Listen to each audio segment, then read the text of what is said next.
Okay, so today's session is going to be about leadership and more importantly, innovative leadership. It's about leading for creating a confidence, leading for creative confidence and going global. Okay, so it's all about creating confidence, starting off locally and then being able to go globally. So it's the running theme of you have an innovative idea, you have identified a gap in the market, and now you have solved the problems, you have found the solution, you want to go global. Okay, and it's all about innovative leaders. There are 11 principles for leading innovation. We will go through all of them in detail.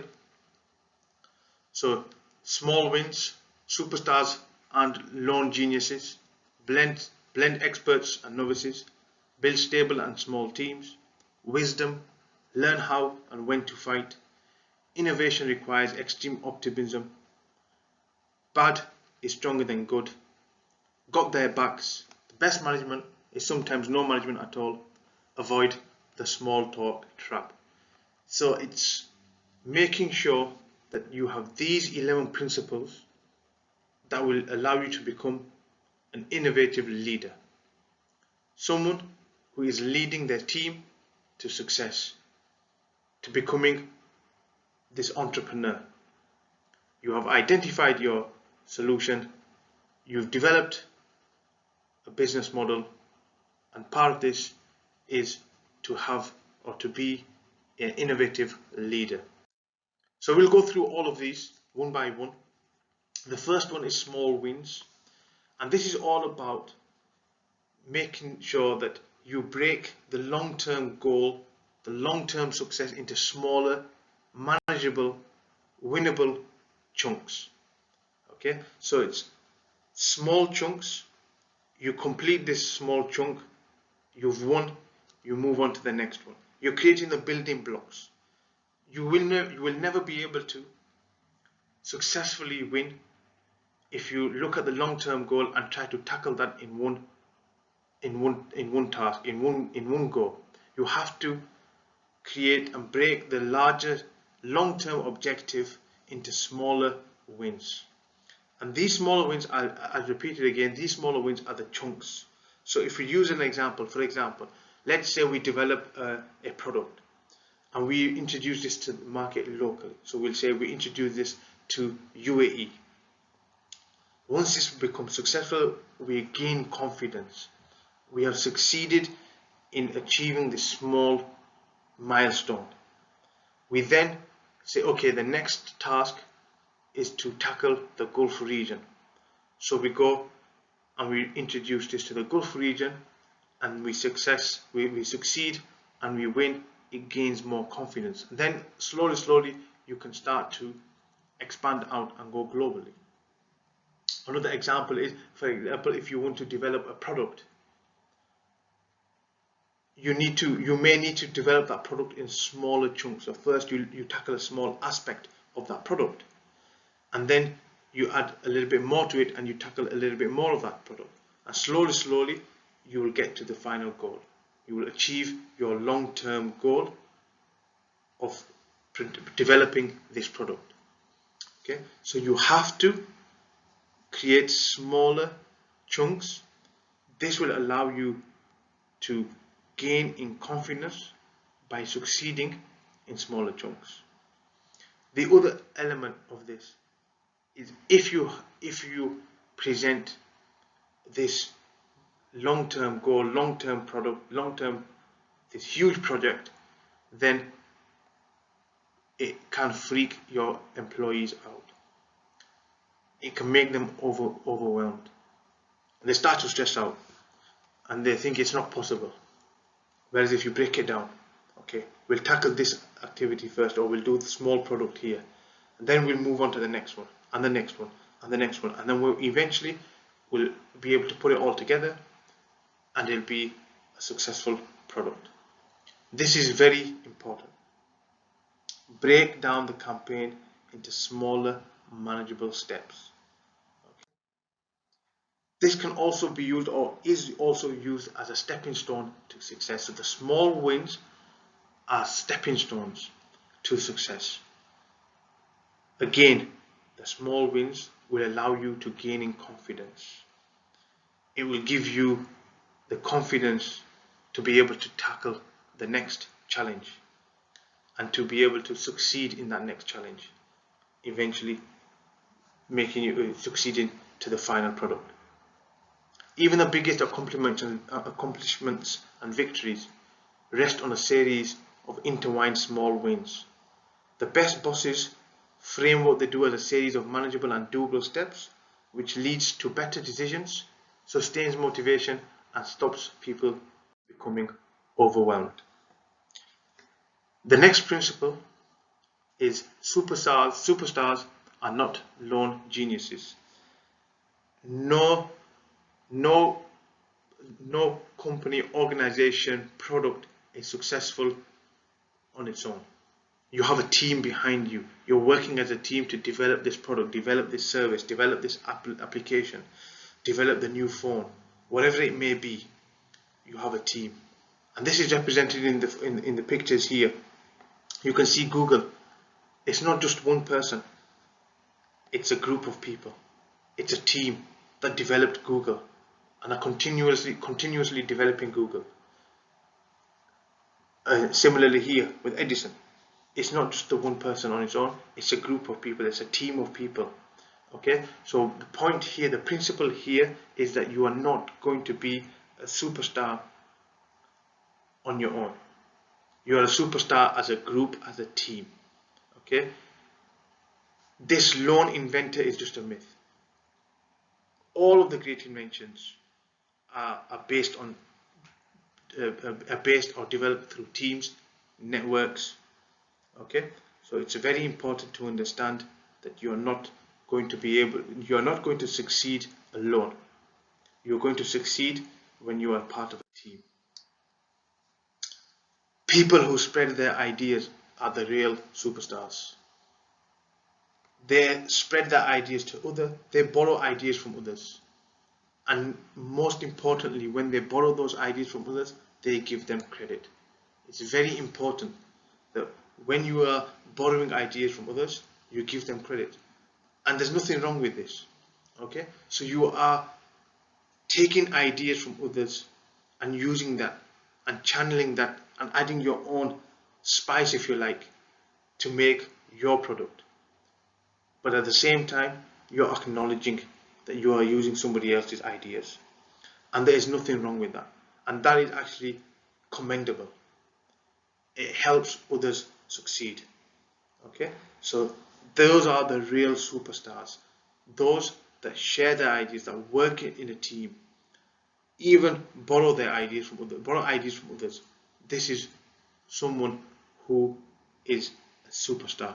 These are the superstars, not those that work alone, that don't acknowledge and try to develop ideas without using any other sources.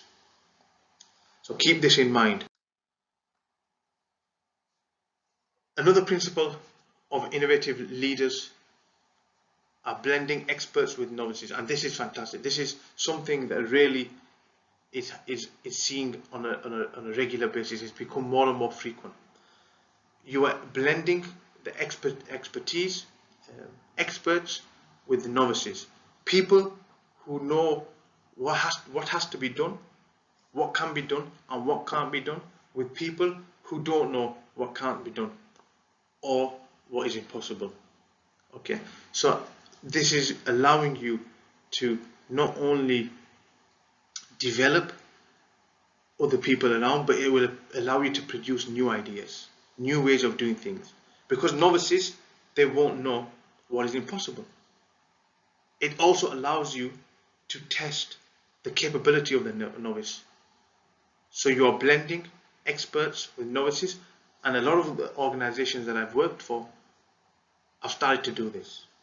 They are building teams where you have experts and novices, and they are connecting with each other.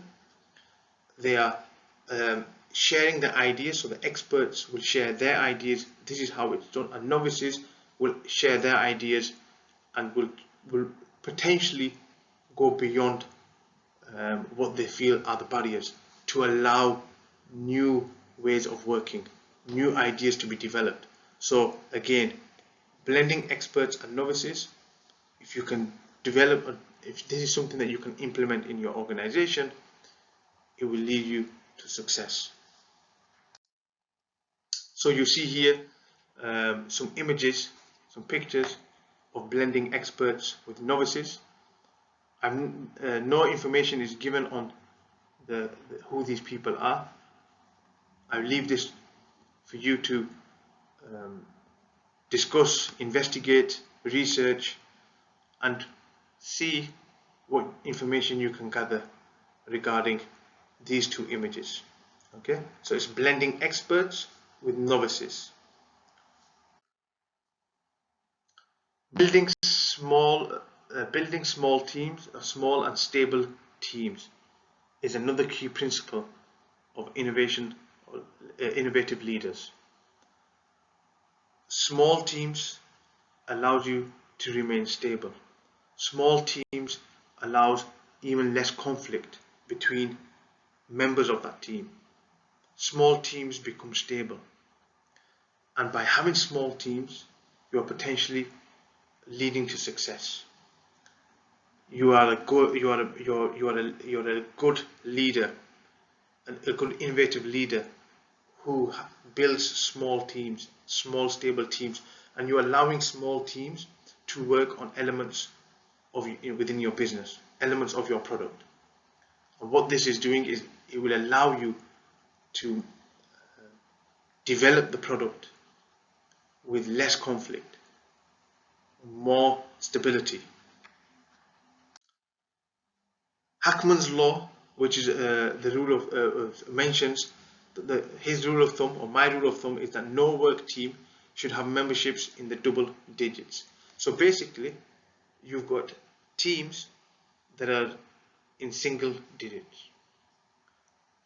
And to continue, the number of performance problems a team encounters increases exponentially as the team size increases. So basically, the number of problems, the performance problems, will increase as the size of the team increases, but it's just not going to increase linearly, it's going to increase exponentially.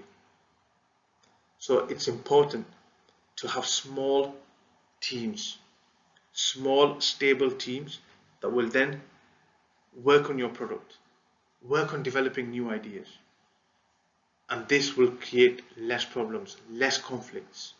It will allow you to excel. It will allow you to become a successful business organization.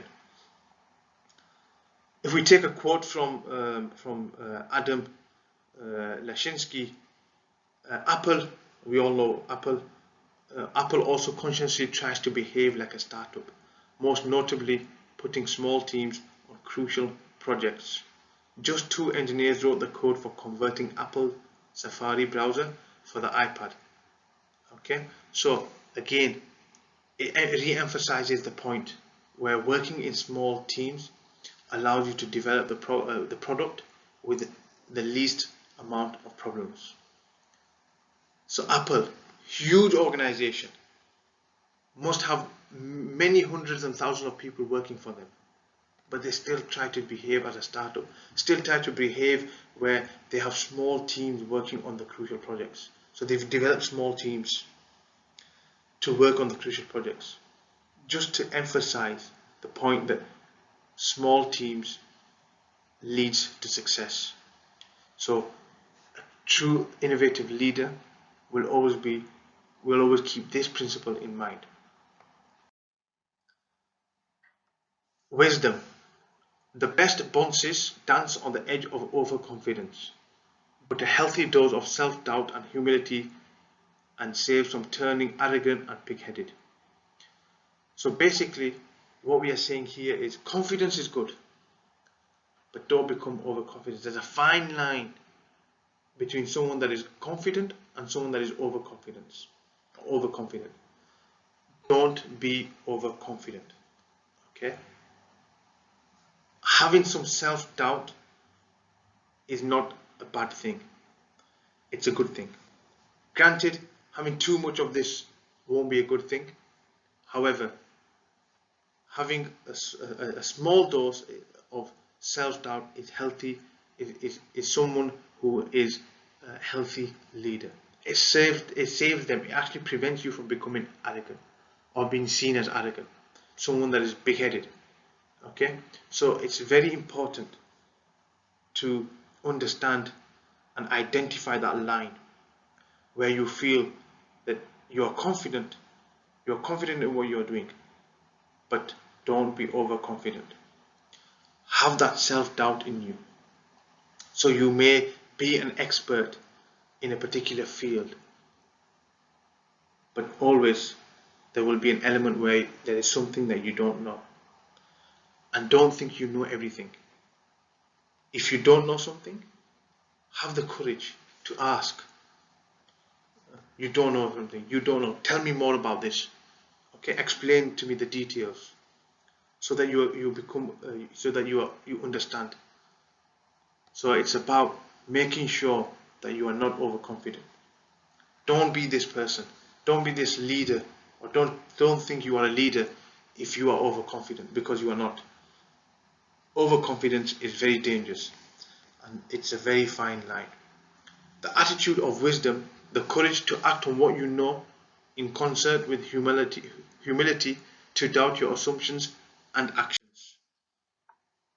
So, a quote from Andy Grove: I think it's very important for you to do two things.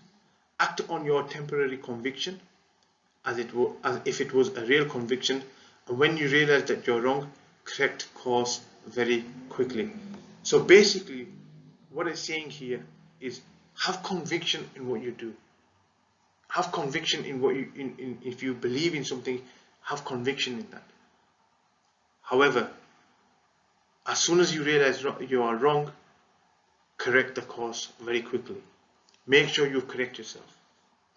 So be this person, be this leader that has conviction in what you are trying to do. You have your idea. You have conviction in that idea that this is going to be the solution. This will work. But if you are wrong and you realize you are wrong, then correct your course very quickly. And that is someone who is a great leader, is a great innovative leader. Investment decisions or personal decisions are prioritization. Prioritization don't wait for the picture to be clarified. You take your shots and clean the bad ones later. Something to think about.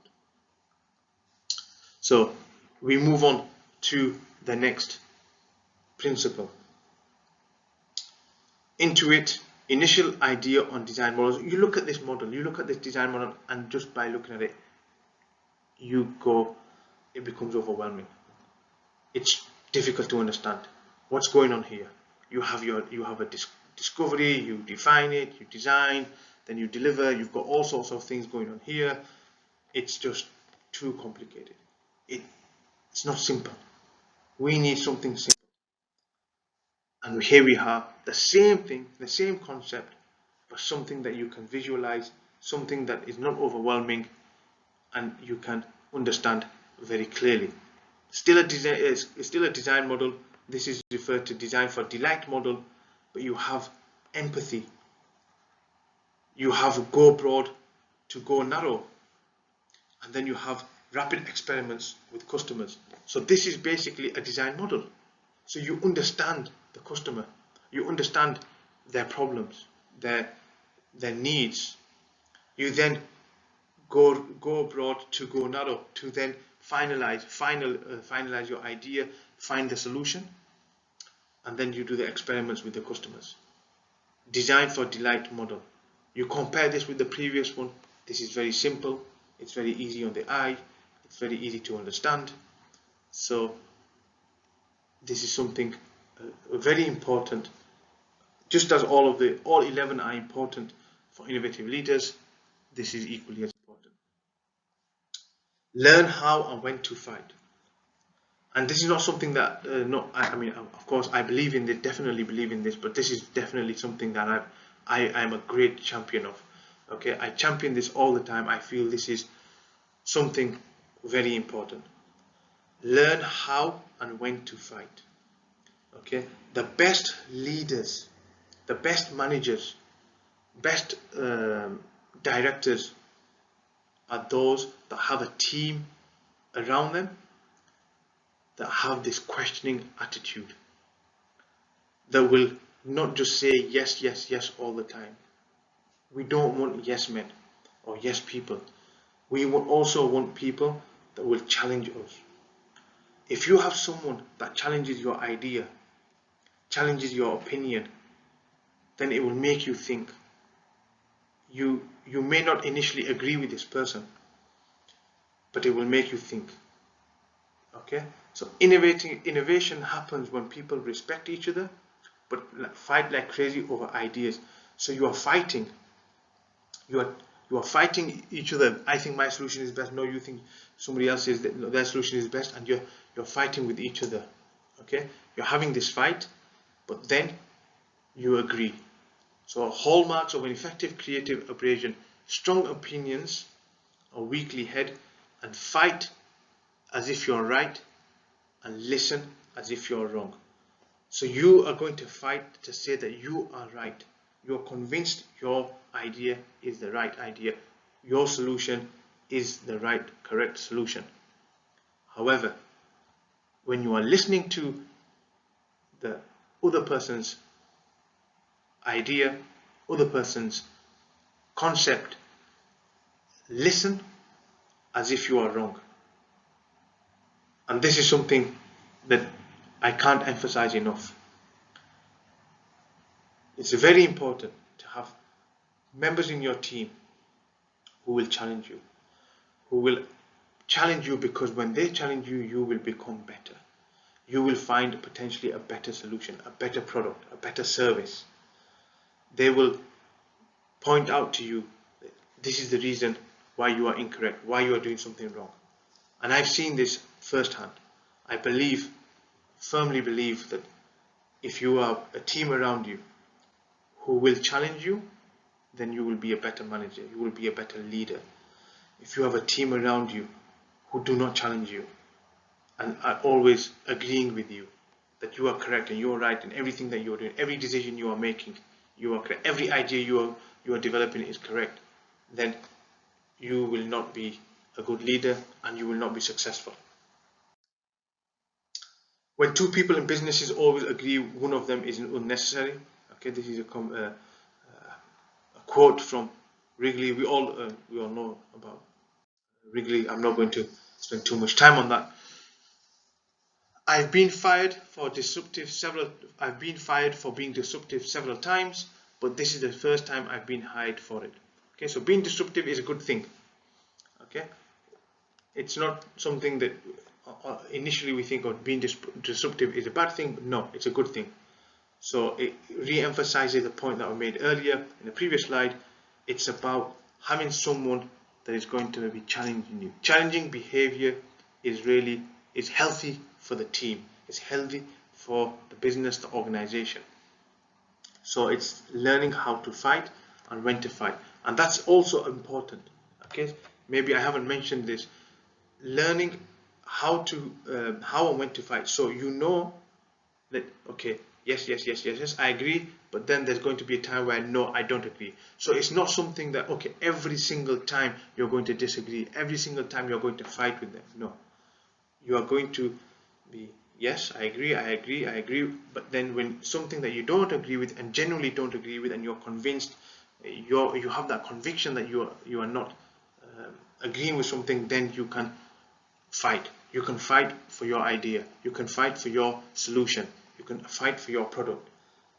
So it's understanding that the key concept here is about learning how and when to fight. Not always.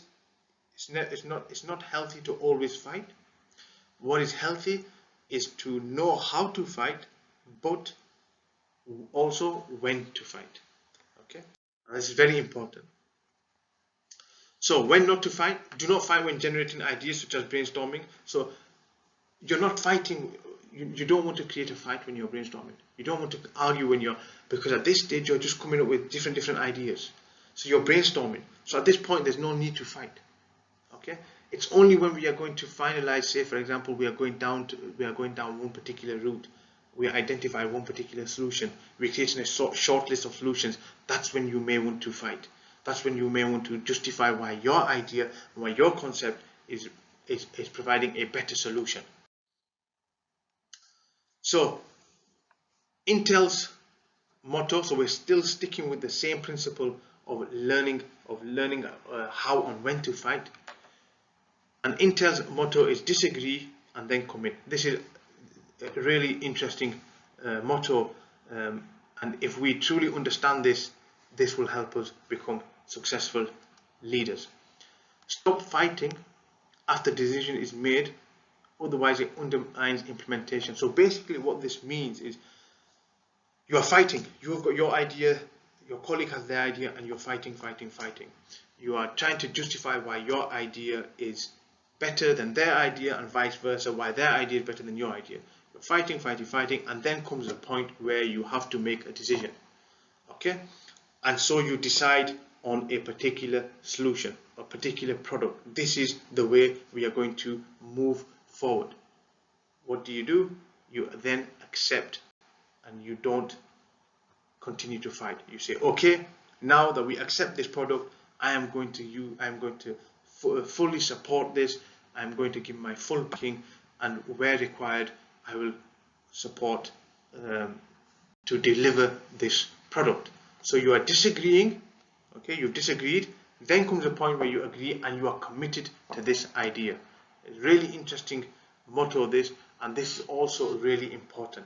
So once you've accepted a decision, do not continue to fight. Commit to that decision. Okay? Don't back away, because that will really undermine its implementation. We then move on to the next principle for innovative leaders. We are going through all 11 in detail, so we are now here at innovation requires extreme optimism. Basically what this means is that you have to be optimistic. You have to be optimistic in what you are going to be developing, your product, your idea. If you don't have no optimism, then it's really not going to work. Can you imagine if you go to, let's say you're going to any sport activity, you're going to play a football match, and you're convinced you're going to lose. If you are not optimistic, then you are going to lose. However, if you're optimistic that you are going to win, then there's more chance of you winning. Similarly with anything else that you do, you may attend an exam. If you are not optimistic about that exam, you're going to fail. If you're not optimistic that you're going to do well, you're not going to do well.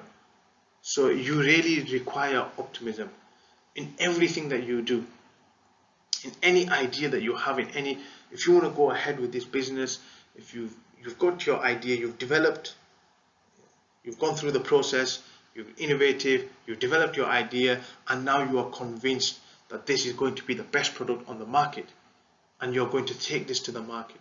This is what entrepreneurs do. This is what innovative leaders do. They have the optimistic that their product is going to be a success. Okay. However, you do need an element of realism and pessimism, and in order to keep you to some extent level-headed, to some extent on the ground, because otherwise you'll become so optimistic that you won't realize, and you won't realize the realistic situation, the realistic scenario. So it has to have some element of pessimists. Okay. So continuing, innovation requires extreme optimism. So we're still on this principle about optimistic and optimism. Optimism reduces the failure rate. I've mentioned, if you're not convinced, if you're not optimistic that you are going to succeed in your exam, you will not succeed. If you're not convinced that you're going to some sports event and you're not going to win, then you are not going to win. And this is very simple. And if you can remember this, this next saying that I'm going to be basically explaining the self-fulfilling prophecy. It's as simple as, if you believe you can, you can. If you believe you can't, you can't. It's as simple as that. If you keep that in mind, that will help you become successful. If you really believe that you can do something, then you can. And if you really believe you can't, then you can't. Okay, it's as simple as that. It's very important to remember this. Again, just as all other 11 points are, the principles are important, this is also important. So make sure, if you believe that if you believe you can do something, you can do it. Conversely, if you believe you can't, you can't. We have a quote here by Bert Rutan: confidence in nonsense is required. I'll quickly move on to the next principle of innovative leaders, and this is: bad is stronger than good. Eliminating the negative is more important than accentuating the positive. Basically, what we're trying to say here is that yes, you have all these positives. Okay, so you have this fantastic mobile phone. It's really has all these extremely useful features. It has a web browser. It has all these other applications. You can use it as a reader. You can use it as for downloading books and reading books. You can use it to watch movies. You can do whatever. It has all these positive features. However, when it comes to using it as a phone, it doesn't pick up the network and it drops out. That's a negative. It's no good. It's going to have more of an impact. That one negative will have more impact than all of those positives combined. If it has just one negative, it will overpower the positives. So it's important that you eliminate the negatives.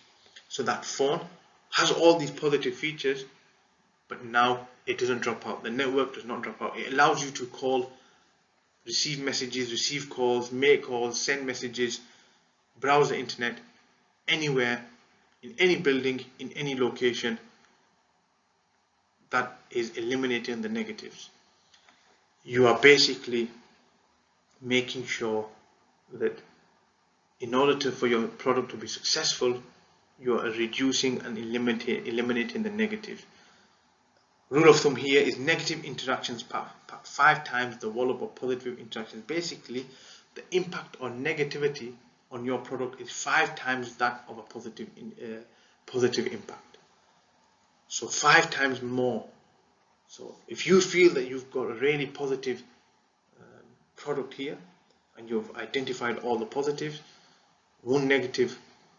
just one negative will be 5 times more than that. Okay.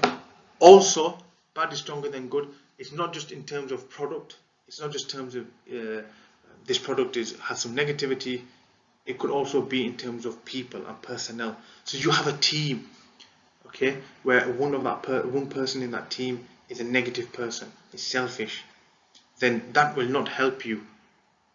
It will create a bad apple in your team, and it will basically mean that your performance of the whole team will drop 30 to 40%. So again, just like you're eliminating the negative in terms of a product, in terms of a component, you need to remove the negativity in terms of people. Okay.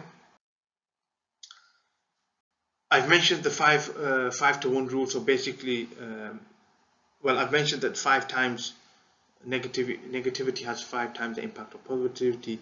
Avoid rotten apples. Bad is stronger than good. So I mentioned anything negative, anything bad in your team, remove that. Anything negative in your product, try to eliminate that. The 5 to 1 rule: whether it encounters in personal relationships or work, negative emotions, laziness, stupidity, incompetence, and mediocrity, and are remarkable, destructive, and contagious. So basically what this means is, if you have someone who is lazy in your team, then what that is going to do is that it's going to start to influence other members of the team. Someone, for example, who attends let's say for example, is never punctual to meetings, never performing well in terms of their activities, then that can be contagious. It can start to rub off onto other team members. So you need to be careful. You need to understand very quickly who are the bad people in your team and remove them. Which elements of your products are negative, are bad, and remove them, because that will then allow you to become successful. Equally, if those negative and bad people stay within your team, or those negative elements of your product stay within your product, then that means that you are really not having a good product. Okay, so you need to make sure you identify the weak points, the bad points, and eliminate them. We move on to got their backs. This is again I am a firm believer of all of these 11 points, but for me some of them rank higher than others, and definitely got their backs is something I'm a firm believer of, and something that I try to implement whenever I'm working, whenever I have a team and have worked in teams and led teams. I think that if to be successful, an innovative leader, this has to be somewhere at the top. And basically what this means is that you are protecting your team. The best bosses protect their people from harm, intrusions, distractions, idiots, and so on and so forth. Basically, what this means is that you effectively will take the blame. You will never allow the blame to your team to be blamed. You will take all let's say you will take all the shots. Everyone is firing at you, and you will take the shots. You are protecting your team. Okay, you protect your team. You can protect your team in many ways. Okay, it's not just about making sure that, okay, if something bad has happened, you protect your team from that bad, but also in other ways as well. So in order to someone might say something bad about your team, someone might say something may say anything about your team. What you need to be, as a good leader, what you need to do is you need to make sure that you protect your team in any shape, way or form. Okay, and really if you think about if you think about this in a different element, it's like when you go to war. Okay, you as a leader, you will be that first person protecting your team. You will be that first leader, that first person in the front line going into war, trying to protect your team. Someone once defined a manager, half in jest, as someone who sees the visitors so that everyone else can get their work done. So basically, you're that front person. Okay, you're that voice for your team. The team is doing the work in the background. You are at the front, and you are there representing your team. That is what a leader is, a good manager. Okay, so there's a discussion here in regards to this human shield and protecting. Talk about the limits of serving as a human shield.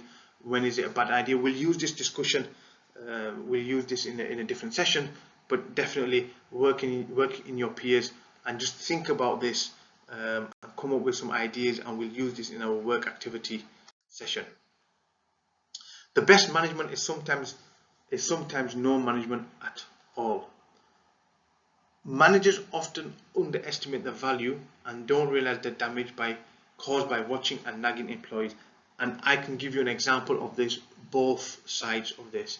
The first side, the bad, negative side. I had a manager who almost micromanaged me. Every little thing that I was doing, he was watching over me. He was almost trying to make me feel intimidated. He was trying to make me feel like I didn't have the capabilities of doing this job, and he would constantly monitor me. Watching what time I leave, when do I come, when do I leave, when do I have lunch, so on and so forth. And then I had a manager who basically was the total opposite, and he was a really good manager.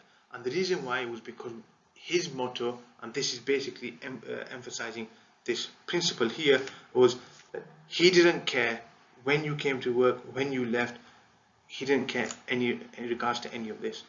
he said that as long as you are delivering your work, and I can see this on a weekly basis or a monthly basis, as long as you are delivering your work, it doesn't matter when you come to work, when you leave, as long as you deliver your work.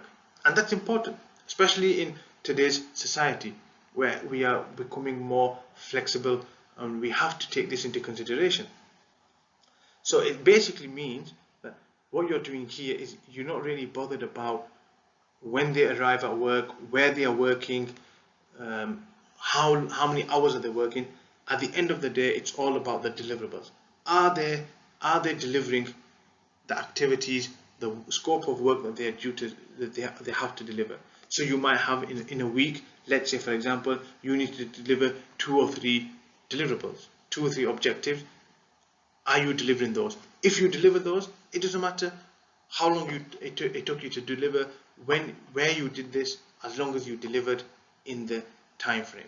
So it's important that really you almost take a step back from your team, or a step away from your team, allow them to work in the environment that they are comfortable with, as long as they are meeting the deliverables, as long as they are meeting the milestones.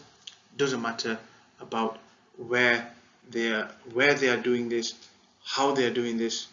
It's all about making sure the end product is there, and that's very important. It's all about the end product. Okay.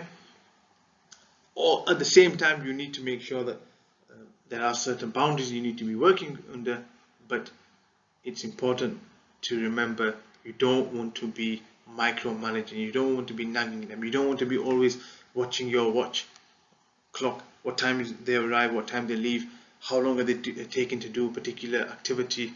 At the end of the day, are they delivering the product? Yes, they are. End of story. Move on to the next one. Managers of most innovative teams devote less attention to their people, allow their people to act without asking for permission first, don't enforce rules as consistently as managers of less innovative teams. Something that you need to keep in mind.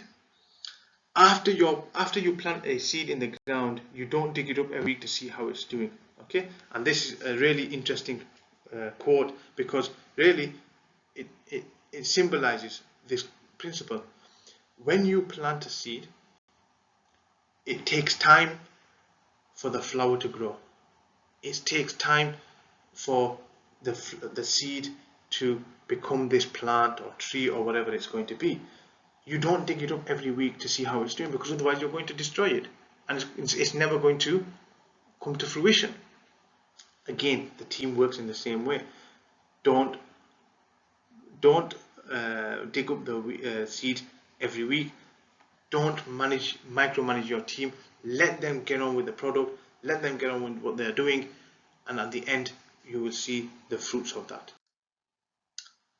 Okay, so we're moving on to almost the end here. So we're looking at avoid the small trap. Avoid the smart talk trap. A mouthful there. Talk as a substitute for action.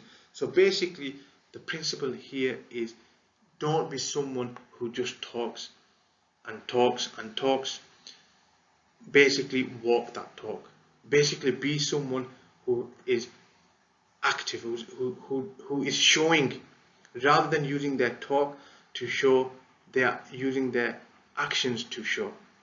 Okay, so it's something like small. So why the small talk trap happens? Small talk happens now, smart actions happen later.